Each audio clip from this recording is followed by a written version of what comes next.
Nous, députés nationales de la République démocratique du Congo, membres du réseau des femmes parlementaires, dénonçons et condamnons avec la dernière énergie les atrocités qui se commettent à Béni. En notre qualité de représentantes du peuple et en tant que mères, nous ne pouvons nous taire face à de tels crimes sur nos enfants, nos sœurs, nos frères et nos maris.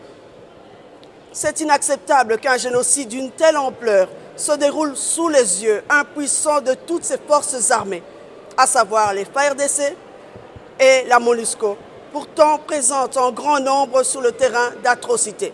Cette passivité nous laisse perplexes et laisse entrevoir une certaine complicité. Forte des informations sur les crimes qui se passent à l'est de notre pays ces derniers mois, où des civils sont lâchement abattus par les forces obscures, nous exigeons 1. Au chef de l'État, garant de la nation, de prendre des mesures idoines, susceptibles de rétablir la paix et la sécurité dans un bref délai. 2. En sa qualité de commandant suprême de nos forces armées et de politique nationale, d'extirper les officiers qui se compromettent en violant leur serment de protéger les populations et leurs biens. 3. Au gouvernement de la République de s'impliquer et de mettre de toute urgence les moyens à la disposition des FARDC afin de rétablir la paix.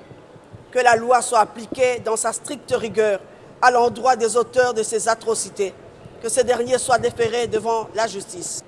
4. À la MONUSCO de jouer pleinement son rôle tel que stipulé au chapitre 7 de la résolution 2097 qui recommande aux forces onusiennes de protéger la population au lieu et place d'observer passivement nos cadavres et ou encore en être responsable. 5. À la communauté internationale de ne pas rester silencieuse face à ces génocides du peuple nandais qui s'intensifient à Béni.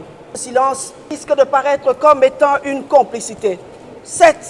À la population congolaise tout entière de rester vigilante, soudée et solidaire avec nos forces armées, afin que nos frères et sœurs, ainsi que nos frères et sœurs de Béni, afin que notre territoire soit libéré, car seule la lutte libère.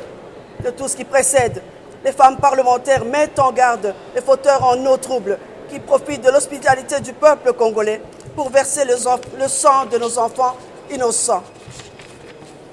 Les femmes parlementaires de la République démocratique du Congo affirment leur attachement à un Congo uni, fort et indivisible.